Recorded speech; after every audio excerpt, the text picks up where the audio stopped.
मारे जा रहे हैं। आज कल की वीडियो है, 3 गैर मुस्लिम लड़कों ने मिल करके कॉलेज से बच्ची को बुलाया और उसको मार करके स्कॉर्पियो में ले गया।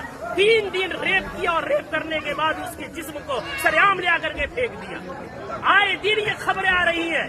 मैं पूछना चाहता हूँ, इसके पीछे के जिम्मेदार मुआशरे के हमारे और आप जैसे बेगैरत लोग नहीं है जो शादियों में, नाच गानों में, पैसों में आग लगा रहे और आग लगा करके शादियों को इतना मुश्किल बना दिया कि वक्त में शादियां नहीं हो रही है, जिसकी वजह से हमारी बेटियां, जज्बात उनमें भी है, जज्बात की रो में बह करके एजुकेशन वाली बच्चियां गैरों के गोद में खेल नहीं रही है, बल्कि टिश्यू पेपर बना करके उन्हें इस्तेमाल करके गली कूचों में फेंक नहीं दिया जा रहा है, बल्कि उनके चेहरे उड़ाए जा रहे हैं। इतने अदब एहतराम के साथ बार बार इसरार करने के बाद झुक करके, बाप कह करके, भाई कह करके, ईमान का हवाला देकर, इस्लाम का हवाला देकर, पूरी सोसाइटी के आदो पैमान का हवाला देकर के कहा गया, लेकिन फिर क्यों नहीं मारे?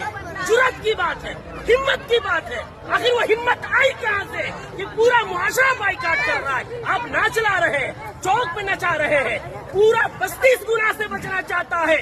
खुदा का खौफ खाए हम लोग, कल क़यामत में क्या मुंह दिखाएंगे?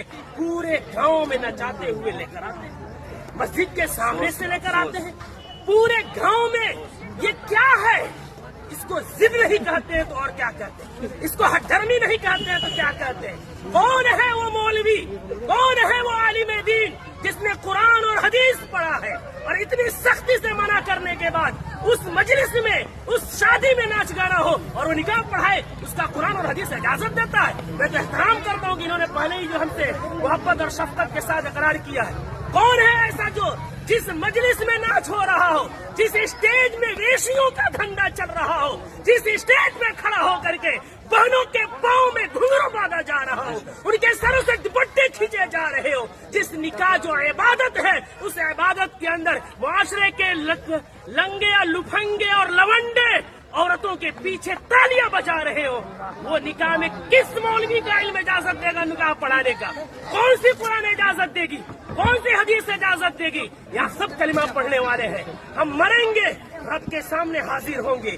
दुनिया की बात छोड़े, हमें ये खौफ क्यों नहीं आता कि निकाह एक इबादत है, नमाज भी इबादत है। नमाज में अगर कोई गाना बजाए, नमाज का मजाक है। निकाह में कोई गाना बजाए, वो निकाह का मजाक नहीं तो क्या है? जो मौलवी कुरान की आयत पढ़ेंगे उनका मजाक नहीं तो क्या है? हदीस पढ़ेंगे, उनको पैरों की ठोकरों में रखना नहीं है तो क्या है?